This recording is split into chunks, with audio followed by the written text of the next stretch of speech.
Class 10 এর life science ক্লাসে তোমাদের সবাইকে স্বাগত জানাই। আমাদের আজকের বিষয় জনন বা রিপ্রোডাকশন। তোমরা জানো যে প্রত্যেকটা জীবদেহে নানা রকমের শারীরবৃত্তীয় প্রক্রিয়া সংঘটিত হয়। এখন এই যে শারীরবৃত্তীয় প্রক্রিয়াগুলো সংঘটিত হয় তার মধ্যে অন্যতম হচ্ছে এই জনন বা রিপ্রোডাকশন। কিন্তু তোমাদের একটা জিনিস মনে রাখতে হবে যে অন্যান্য যে শারীরবৃত্তীয় প্রক্রিয়াগুলো রয়েছে, যেমন ধরো পুষ্টি, শ্বসন,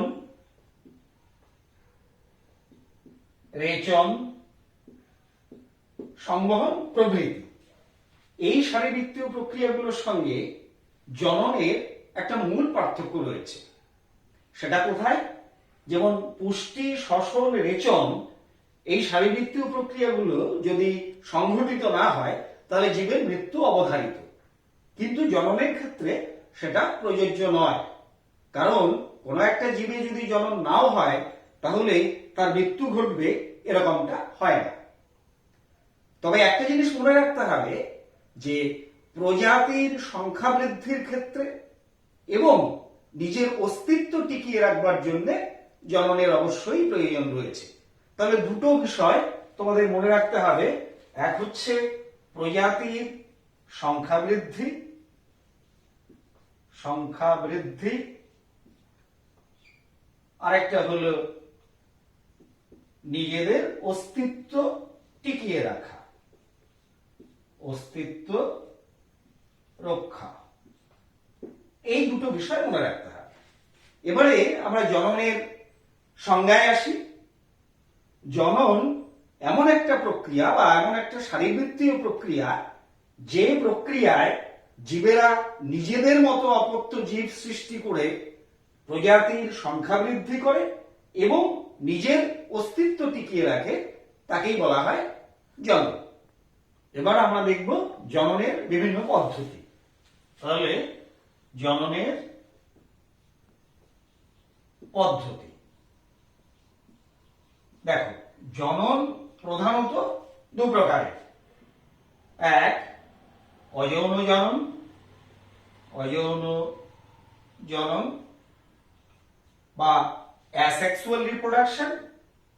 দুই, যৌন জনন বা সেক্সুয়াল রিপ্রোডাকশন। তো এখানে একটা জিনিস মনে রাখতে হবে, এই অযৌন জনন এবং যৌন জনন এই দুটো প্রধান পদ্ধতি ছাড়াও শুধুমাত্র উদ্ভিদের ক্ষেত্রে আরো এক ধরনের অযৌন জনন পরিলক্ষিত হয়, যেটাকে বলা হয় অঙ্গজ বংশবিস্তার। অঙ্গজ বংশবিস্তার বা ভেজিটেটিভ প্রপাগেশন। তাহলে তোমাদের এই অযৌন জনন, যৌন জনন এবং অঙ্গজ বংশবিস্তার বা ভেজিটেটিভ প্রপাগেশন এই তিনটি বিষয়ে পড়তে হবে। এখন আমরা প্রথমে এই যে অযৌন জনন রয়েছে সেই অযৌন জনন সম্পর্কে একটু জেনে নিই। প্রথমে আসছি অযৌন জনন কাকে বলে। যে জনন পদ্ধতিতে গ্যামেট উৎপাদন ছাড়া শুধুমাত্র দেহকোষ বিভাজনের মাধ্যমে অথবা রেণু সৃষ্টির মাধ্যমে অপত্য জীবের সৃষ্টি হয়, তাকে আমরা বলি অযৌন জনন বা অ্যাসেক্সুয়াল রিপ্রোডাকশন। এখন এই অযৌন জননের ক্ষেত্রে সংজ্ঞাতে তোমরা দুটো বিষয় লক্ষ্য করেছ। প্রথমত, এখানে বলা হয়েছে যে গ্যামেট উৎপাদন ছাড়া, অর্থাৎ এই জননে গ্যামেট উৎপাদন হয় না, গ্যামেট উৎপাদন হয় না। আরেকটা বিষয় লক্ষ্য করেছ, এখানে অপত্য জীবের সৃষ্টি হয় হয় কোষ বিভাজনের মাধ্যমে, না হলে রেণু উৎপাদনের মাধ্যমে। তাহলে কোষ বিভাজন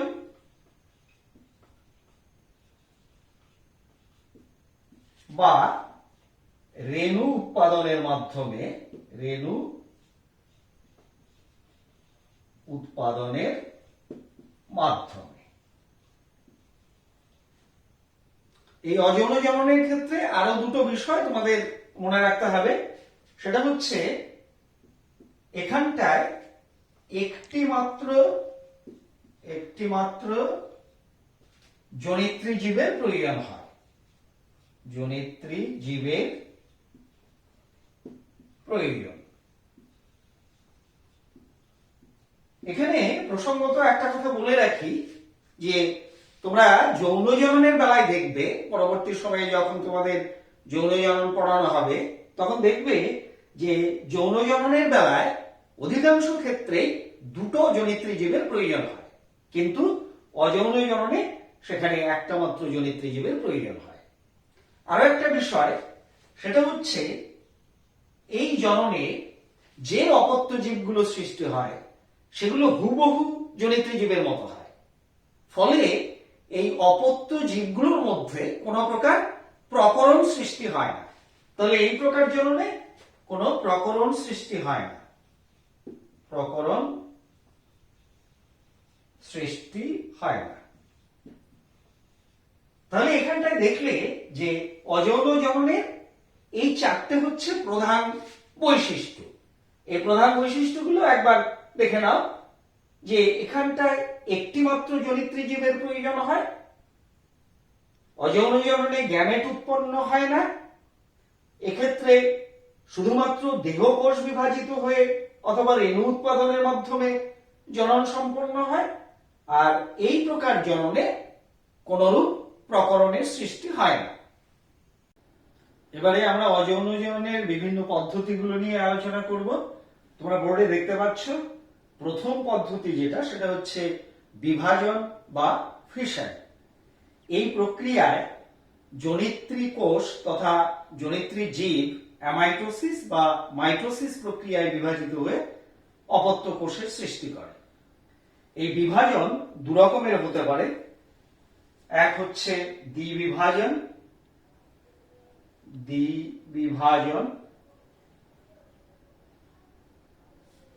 আরেকটা হচ্ছে বহু বিভাজন।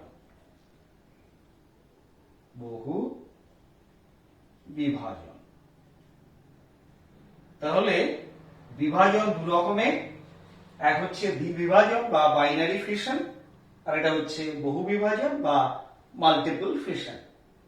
তা প্রথমে আমরা দ্বিবিভাজনে আসি। এই প্রক্রিয়াতে কি হয় না, একটা জনিত্রী কোষ তথা জীব থেকে দুটো অপত্য জীবের সৃষ্টি হয়। এই দ্বিবিভাজন প্রক্রিয়াটা বিভিন্ন রকমের ব্যাকটেরিয়া, অ্যামিবা, প্যারামেসিয়াম, ইউগ্লিনা ইত্যাদি এককোষী জীবে পরিলক্ষিত হয়। এখন তোমরা অ্যামিবার ক্ষেত্রে এই দ্বিবিভাজন প্রক্রিয়াটা কিভাবে সম্পন্ন হয় একটু দেখে নাও। প্রথমে তোমরা এই যে চিত্রটা দেখতে পাচ্ছ, এটা দেখো, এটা একটা জনিত্রী অ্যামিবা কোষ। এই তার নিউক্লিয়াস, অর্থাৎ এটা হচ্ছে জনিত্রী নিউক্লিয়াস। এই অ্যামিবা কোষের জনিত্রী নিউক্লিয়াসটি প্রথমে এখানটায় দেখো ডাম্বেলের মতো আকৃতি ধারণ করে এবং পরে সেটা অ্যামাইটোসিস প্রক্রিয়ায় বিভাজিত হয়ে দুটো অপত্য নিউক্লিয়াস সৃষ্টি করে। শেষে সাইটোপ্লাজমের মধ্যে ক্লিভেজ বা খাঁজ সৃষ্টির মাধ্যমে দুটো অপত্য কোষ তথা দুটো অপত্য অ্যামিবার সৃষ্টি হয়। এবারে আমরা আসছি বহু বিভাজন।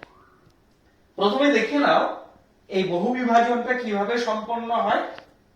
এই ধরো এটা একটা জনিত্রী কোষ, তার নিউক্লিয়াস, অর্থাৎ এটা জনিত্রী নিউক্লিয়াস। এক্ষেত্রে এই জনিত্রী নিউক্লিয়াসটি বারবার বিভাজিত হয়ে অসংখ্য অপত্য নিউক্লিয়াস সৃষ্টি করে। এই যে দেখতে পাচ্ছ, এগুলো সব অপত্য নিউক্লিয়াস। তাহলে একটা নিউক্লিয়াস থেকে বারবার বিভাজনের ফলে অনেকগুলো অপত্য নিউক্লিয়াস সৃষ্টি হলো।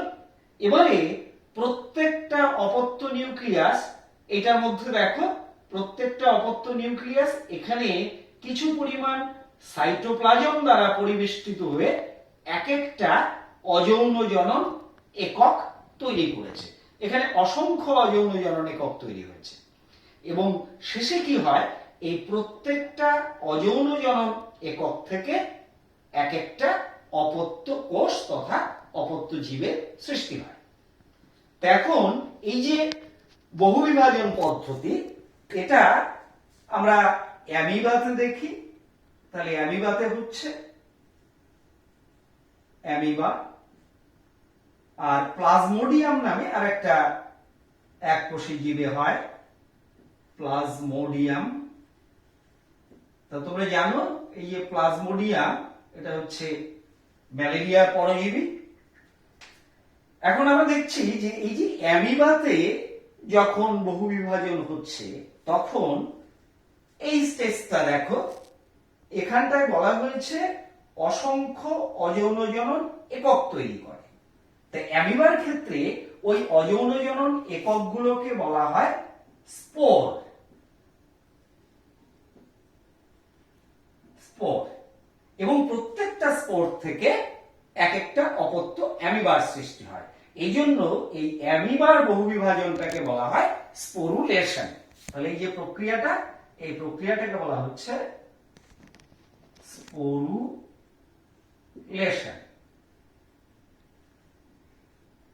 আর এদিকে প্লাজমোডিয়ামের ক্ষেত্রে লক্ষ্য করো, প্লাজমোডিয়ামের ক্ষেত্রে এই যে অযৌন জনন একক, সেগুলো দু রকমের হতে পারে। এক ধরনের অযৌন জনন এককগুলোকে আমরা বলি সাইজন্ট,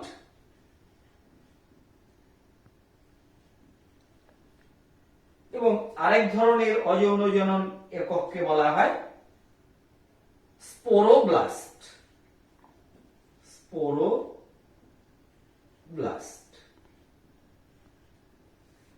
এবং এই সাইজন্ট থেকে যখন অনেকগুলো অপত্য প্লাজমোডিয়ামের সৃষ্টি হচ্ছে তখন সেটাকে আমরা বলি সাইজোগনি। আর যদি স্পোরোব্লাস্ট থেকে অসংখ্য অপত্য প্লাজমোডিয়াম তৈরি করে সেটাকে আমরা বলি স্পোরোগনি। এখন সাইজোগনির মাধ্যমে যে অপত্যগুলো তৈরি হয় তাদের বলা হয় মেরোজয়েট, এবং স্পোরোগনির মাধ্যমে যে অপত্যগুলো তৈরি হয় তাদের আমরা বলি স্পোরোজয়েট। তাহলে এখানে একটা জিনিস তোমাদের কাছে একদম ক্লিয়ার, যে দ্বিবিভাজন প্রক্রিয়াতে একটা জনিত্রীর থেকে দুটো অপত্য জীবের সৃষ্টি হয়, আর বহুবিভাজন পদ্ধতিতে একটা জনিত্রী জীব থেকে অসংখ্য অপত্য জীবের সৃষ্টি হয়। এবার দেখো অযৌন জননের দ্বিতীয় পদ্ধতি, যেটাকে বলা হচ্ছে কোরকোদ্গম বা বার্ডিং। তোমাদের দু ধরনের কোরকোদ্গম সম্পর্কে পড়তে হবে। এক হচ্ছে ইস্টের কোরকোদ্গম, আর এটা হচ্ছে হাইড্রার কোরকোদ্গম। তা প্রথমে আমরা ইস্টের কোরকোদ্গম সম্পর্কে আসছি। এই চিত্রটার দিকে দেখো। তো ইস্টের কোরকোদ্গমের সময় দেখতেই পাচ্ছ এখানে একটা জনিত্রী ইস্ট রয়েছে। এই জনিত্রী ইস্ট কোষের অসম বিভাজনের ফলে, এই চিত্রটার দিকে ভালো করে দেখো, এই যে দুটো কোষ তৈরি হচ্ছে তার মধ্যে এই কোষটা আকারে অনেক বড় আর এই কোষটা আকারে অনেক ছোট। এই জন্যই বলা হয় অসম বিভাজন। তাহলে ইস্ট কোষের অসম বিভাজনের ফলে ইস্ট কোষের কোষপ্রাচীর সংলগ্ন একটা ক্ষুদ্র উপবৃদ্ধি বা কোরক সৃষ্টি হয়। ইতিমধ্যে এই জনিত্রী নিউক্লিয়াসটি বিভাজিত হয়ে দুটো খণ্ড তৈরি করে, এবং দুটো খণ্ডের মধ্যে একটা খণ্ড জনিত্রী কোষে অবস্থান করে এবং অপর খণ্ডটা কোরকে প্রবেশ করে। শেষ পর্যন্ত কোরকটা বৃদ্ধি পেয়ে জনিত্রী ইস্ট কোষ থেকে বিচ্ছিন্ন হয়ে একটা অপত্য ইস্টের জন্ম দেয়। এখানে তোমাদের একটা জিনিস মনে রাখতে হবে যে ইস্টের বেলায় কখনো কখনো, এই চিত্রটা দেখো, এই মনে করো একটা ইস্ট, এই ইস্টের এই কোরক তৈরি হলো। এই কোরকটা জনিত্রী কোষ থেকে বিচ্ছিন্ন না হয়ে পরপর কোরক সৃষ্টি করতে থাকে, এবং কোরকের একটা চেন তৈরি করে। ইস্টের এই দশাকে আমরা বলি টরুলা দশা, এবং এই যে কোরকের চেন এটাকে বলা হয় সিউডোমাইসেরিয়াম। এবারে আমরা হাইড্রার কোরকোদ্গম সম্পর্কে আসছি। এই যে চিত্রটা দেখতে পাচ্ছ, এটার দিকে তাকাও। একটা জনিত্রী হাইড্রা, এটা হচ্ছে তার পাদমূল, এটা হচ্ছে তার মুখছিদ্র, মুখছিদ্রকে বেষ্টন করে রয়েছে কোর্সিকা। এই হাইড্রার পাদমূলের খুব কাছে দেহের বাইরের দিকে একটা ক্ষুদ্র উপবৃদ্ধির মতো কোরক সৃষ্টি হয়। এবার এই কোরকটা ক্রমশ বাড়তে থাকে। এই যে পরের চিত্রটা দেখো, এখানে কোরকটা ক্ষুদ্র আর এখানটায় অনেকটাই বড় হয়েছে, অর্থাৎ এখানে কোরকের বৃদ্ধি হলো। শেষ পর্যন্ত এই কোরকের মধ্যে মুখছিদ্র তৈরি হয় এবং তাকে ঘিরে তৈরি হয় কোর্সিকা, এবং সর্বশেষ এই জনিত্রী দেহ থেকে কোরকটা বিচ্ছিন্ন হয়ে একটা অপত্য হাইড্রা সৃষ্টি করে। তো এখানে তোমাদের একটা জিনিস মনে রাখতে হবে যে হাইড্রার যে কোরকটা, এটা হচ্ছে এক্সোজেনাস কোরক। কিছু কিছু প্রাণী রয়েছে সেখানে কোরক দেহের অভ্যন্তরে তৈরি হয়, যেটাকে আমরা বলি এন্ডোজেনাস কোরক। এইরকম মিঠে জলের যে স্পঞ্জ রয়েছে তাতে এন্ডোজেনাস কোরক তৈরি হয়, এবং এই ধরনের এন্ডোজেনাস কোরককে আমরা বলে থাকি গেমিউল গঠন। এবারে আমরা অযৌন জননের তৃতীয় পদ্ধতি অর্থাৎ খণ্ডীভবন বা ফ্র্যাগমেন্টেশন নিয়ে আলোচনা করব। এই যে খণ্ডীভবন বা ফ্র্যাগমেন্টেশন প্রক্রিয়াটা, এটা স্পাইরোগাইরা নামক এক প্রকার বহুকোষী সূত্রাকার শৈবালে দেখা যায়। তাহলে এই প্রক্রিয়াটা দেখা যাচ্ছে স্পাইরোগাইরাতে।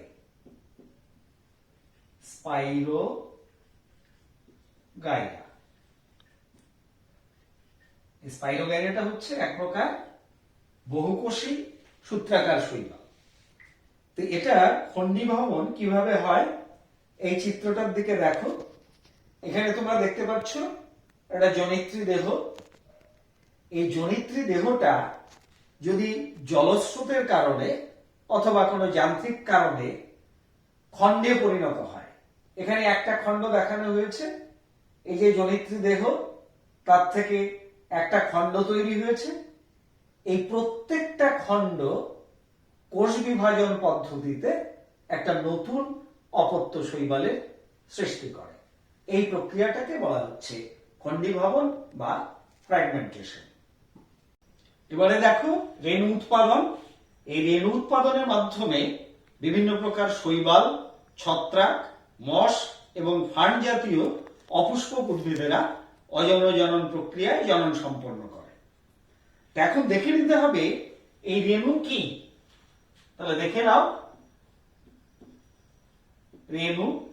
রেণু হচ্ছে এককোষী হ্যাপ্লয়েড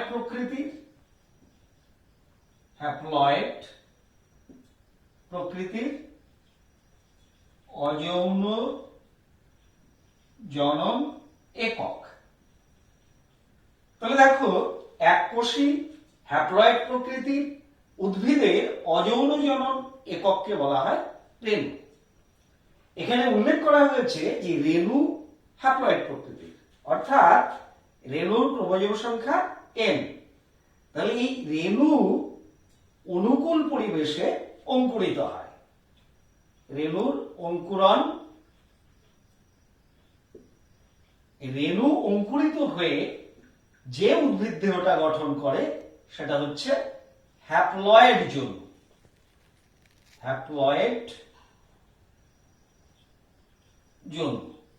বা এটাকে আমরা বলি লিঙ্গধর যৌন,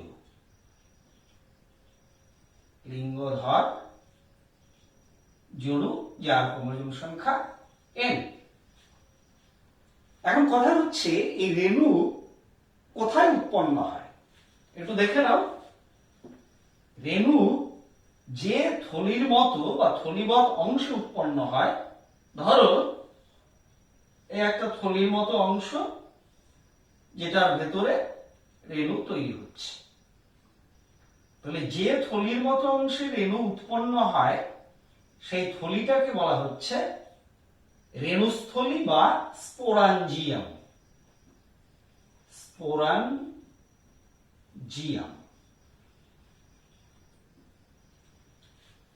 এবারে আমরা বিভিন্ন রকমের রেণু সম্পর্কে দেখব।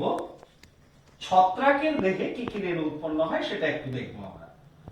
পাশের যে চিত্রটা রয়েছে তোমরা এক এক করে দেখো ছত্রাকের কি কি রেণু আছে। তাহলে ছত্রাকের রেণু দেখো, ছত্রাকের প্রধান 3 ধরনের রেণু এখানে দেখানো হয়েছে। এই যে প্রথম চিত্রটা দেখো, এটা মিউকরের এই যে থলির মতো অংশটা, এটাকে বলা হচ্ছে স্পোরাঞ্জিয়াম অর্থাৎ রেণুস্থলী। এবং এই রেণুস্থলীর ভেতরে যে অসংখ্য স্পোর বা রেণু দেখছো, এগুলোকে আমরা বলছি স্পোরাঞ্জিওস্পোর। তাহলে মিউকরের ক্ষেত্রে স্পোরাঞ্জিয়ামের মধ্যে উৎপন্ন স্পোরাঞ্জিওস্পোরের সাহায্যে অযৌনজনন সম্পন্ন হয়। এবারে আসো দ্বিতীয়টাতে। এটা একটা পেনিসিলিয়ামের চিত্র দেখতে পাচ্ছ। এগুলো হচ্ছে পেনিসিলিয়ামের বিশেষ প্রকার রেণু, যেটাকে বলা হয় কনিডিয়া। তাহলে পেনিসিলিয়াম কনিডিয়ার সাহায্যে অযৌনজনন সম্পন্ন করে। এই 3 নম্বর চিত্রটা দেখো, এই একটা রেণুস্থলী, এটা ফাইটোপথোরার রেণুস্থলী দেখানো হয়েছে। তাই ফাইটোপথোরা সম্পর্কে তোমাদের একটু বলে নিই যে ফাইটোপথোরা হচ্ছে এক ধরনের পরজীবী ছত্রাক যেটা আলুর ধসা রোগ ঘটায়। সেই ফাইটোপথোরার রেণুস্থলীর মধ্যে বিশেষ ধরনের রেণু উৎপন্ন হয়, যে রেণুগুলোকে আমরা বলছি জুস্পোর। এখন এই জুস্পোর কি দেখে নাও। রেণুগুলো দেখতে এরকম কিডনির মতো আকৃতি বিশিষ্ট এবং রেণুর দুটো করে ফ্লাজেলা রয়েছে। এরকম ফ্লাজেলা বা সিলিয়া যুক্ত যে রেণুগুলোর চলন ক্ষমতা রয়েছে তাদেরকেই আমরা বলি জুস্পোর। আবার অন্যদিকে যে রেণুগুলো চলন ক্ষমতা নেই তাদের বলা হয় অ্যাপ্লানোস্পোর। তাহলে চলন ক্ষমতার উপর ভিত্তি করে রেণুকে দুটো ভাগে ভাগ করা হয়, এক হচ্ছে অ্যাপ্লানোস্পোর আর এক হচ্ছে জুস্পোর। তাহলে এখানে ফাইটোপথোরা জুস্পোরের সাহায্যে অযৌনজনন সম্পন্ন করে। এবারে আমরা আসছি মশ এবং ফার্নের রেণু। মশ ও ফার্নের রেণু দেখো, মশ এবং ফার্ন এই উভয় প্রকার উদ্ভিদেই জনুক্রম খুব স্পষ্ট। এদের জীবনচক্রে দুটো দশা দেখা যায়, একটা হচ্ছে ডিপ্লয়েড দশা, ডিপ্লয়েড জনু যার ক্রোমোজোম সংখ্যা 2n, আর একটা হচ্ছে হ্যাপ্লয়েড জনু, হ্যাপ্লয়েড জনু যার ক্রোমোজোম সংখ্যা n। এই যেটাকে ডিপ্লয়েড জনু বলা হচ্ছে মশ এবং ফার্নের ক্ষেত্রে, সেটাই হচ্ছে রেণুধর দেহ। রেণুধর দেহ অর্থাৎ এটারও ক্রোমোজোম সংখ্যা 2n। তো এখন এই যে রেণুধর দেহ, এই রেণুধর দেহে উৎপন্ন হয় রেণুস্থলী। রেণুস্থলী অবশ্যই ক্রোমোজোম সংখ্যা 2n। এই রেণুস্থলীর মধ্যে তৈরি হয় রেণু মাতৃকোষ। রেণু মাতৃকোষ এর ক্রোমোজোম সংখ্যা 2n। এবার এই রেণু মাতৃকোষের মধ্যে মেয়োসিস ডিভিশন হয়। মেয়োসিস। আর তোমরা জানো যে মেয়োসিস ডিভিশনের ফলে এই যে ডিপ্লয়েড রেণু মাতৃকোষ হ্যাপ্লয়েড রেণুতে পরিণত হয়। তাহলে রেণু মাতৃকোষ থেকে মেয়োসিস ডিভিশনের ফলে তৈরি হলো হ্যাপ্লয়েড রেণু। এবার দেখো এই হ্যাপ্লয়েড রেণু যখন অঙ্কুরিত হবে, অঙ্কুরিত হয়ে ওই হ্যাপ্লয়েড যৌন তৈরি করবে, অর্থাৎ লিঙ্গধর যৌন তৈরি করবে, লিঙ্গধর যৌন। তাহলে আমরা বলতে পারি যে মস এবং ফার্নের ক্ষেত্রে এই যে রেণুধর দেহ, এই রেণুধর দেহের রেণুস্থলীতে রেণু উৎপন্ন হয়। এবারে এই যে ফার্ন রয়েছে, এই ফার্নের ক্ষেত্রে আমরা দেখি যে রেণুস্থলীতে কোন কোন ফার্নের ক্ষেত্রে এদের যে রেণুস্থলী রয়েছে, সেই রেণুস্থলীতে যদি একই রকমের রেণু উৎপন্ন হয় তাহলে সেই রেণুগুলোকে আমরা বলি হোমোস্পোর। তাহলে একই আকৃতির রেণু যদি তৈরি হয়, একই আকৃতির রেণু, তাহলে সেটাকে বলা হচ্ছে হোমোস্পোর। হোমোস্পোর। আবার কিছু কিছু ফার্নের ক্ষেত্রে দেখা যায় যে রেণুস্থলীর মধ্যে রেণুগুলো ভিন্ন আকৃতির হয়। এরকম ভিন্ন আকৃতির যে রেণু, তাহলে সেগুলোকে বলা হয় ভিন্ন আকৃতির রেণু। এই ভিন্ন আকৃতির রেণুগুলোকে বলা হচ্ছে হেটারোস্পোর। হেটারোস্পোর। তাহলে দেখো কিছু কিছু ফার্নের ক্ষেত্রে রেণুস্থলীর মধ্যে যদি একই আকৃতির রেণু উৎপন্ন হয় সেগুলোকে আমরা বলছি হোমোস্পোর, আর উদ্ভিদটাকে বলা হয় হোমোস্পোরাস। এরকম হোমোস্পোরাস ফার্নের নাম তোমরা জেনে নাও, একটা হচ্ছে লাইকোপোডিয়াম আর একটা হচ্ছে ইকুইজিটাম। লাইকোপোডিয়াম এবং ইকুইজিটামের রেণুস্থলীর মধ্যে একই আকৃতির রেণু তৈরি হয়, ওই জন্য ওই রেণুগুলোকে বলা হয় হোমোস্পোর এবং উদ্ভিদটাকে বলা হয় হোমোস্পোরাস। অন্যদিকে মার্সেলিয়া এবং সেলাজিনেল্লার ক্ষেত্রে রেণুস্থলীর মধ্যে ভিন্ন আকৃতি বিশিষ্ট রেণু তৈরি হয়। এরকম ভিন্ন আকৃতি বিশিষ্ট রেণু হলে সেগুলোকে আমরা বলি হেটারোস্পোর, এবং হেটারোস্পোর যে উদ্ভিদে জন্মায় সেই উদ্ভিদগুলোকে আমরা বলি হেটারোস্পোরাস। তাহলে হেটারোস্পোরাস উদ্ভিদ হচ্ছে সেলাজিনেল্লা এবং মার্সেলিয়া। এই যে হেটারোস্পোর গুলো, এই হেটারোস্পোরের মধ্যে বড় আকৃতির যে রেণুগুলো তাদের আমরা বলি মেগাস্পোর, আর ক্ষুদ্র আকৃতির রেণুকে বলা হয় মাইক্রোস্পোর। এই হচ্ছে ছত্রাক এবং মস ও ফার্নের ক্ষেত্রে বিভিন্ন প্রকার রেণু এবং তাদের দ্বারা সম্পন্ন হওয়া অযৌন জনন। এবারে অযৌন জননের সর্বশেষ পদ্ধতি অর্থাৎ পুনরুৎপাদন। এই পুনরুৎপাদনের মাধ্যমে কি করে অযৌন জনন সম্পন্ন হয় আমরা দেখে নিচ্ছি। এই যে চিত্রটা দেখছো তোমরা লক্ষ্য করো। আগে বলে নি এই পুনরুৎপাদন প্রক্রিয়াটা দেখা যায় প্লানেরিয়া নামক চ্যাপ্টাকৃমিতে। এই যে প্লানেরিয়ার একটা জনিত্রী দেহ এখানে দেখতে পাচ্ছ, এই প্লানেরিয়ার জনিত্রী দেহটা কোনো কারণে যদি ক্ষুদ্র ক্ষুদ্র খণ্ডে বিভক্ত হয়, এখানে চিত্রে দেখছো তোমরা তিনটে খণ্ড, এই প্রত্যেকটা খণ্ড থেকে এক একটা নতুন অপত্য জীবের সৃষ্টি হয়। এই যে পদ্ধতিটা, এই পদ্ধতিকেই বলা হয় পুনরুৎপাদন বা রিজেনারেশন। এখন এই পুনরুৎপাদন বা রিজেনারেশন সম্পর্কে দুটো সংজ্ঞা তোমাদের মনে রাখতে হবে। একটা হচ্ছে মরফাল্যাক্সিস, মরফাল্যাক্সিস,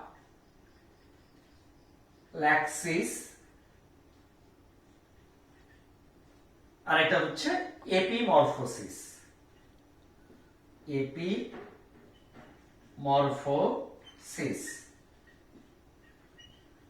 দেখো প্রথমে এই মরফাল্যাক্সিস সম্পর্কে আসি।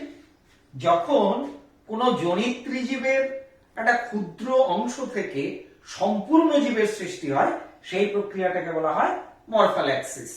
এখানটায় যেমন তোমরা দেখলে এই যে জনিত্রী জীব প্লানেরিয়ার একটা ক্ষুদ্র অংশ থেকে একটা পূর্ণাঙ্গ জীবের সৃষ্টি হয়েছে, সুতরাং এটা মরফাল্যাক্সিস। আবার এপিমরফোসিস কি? এপিমরফোসিস হলো যখন কোন জীবের একটা নষ্ট অঙ্গ পুনরায় গঠিত হয়, অর্থাৎ নষ্ট অঙ্গের পুনঃস্থাপনকে বলা হয় এপিমরফোসিস। এই এপিমরফোসিস দেখা যায় যেমন টিকটিকির লেজ নতুন করে তৈরি হয়, এটা এপিমরফোসিসের উদাহরণ। এই হচ্ছে রিজেনারেশন বা পুনরুৎপাদন, যেটা কিনা অযৌন জননের সর্বশেষ পদ্ধতি।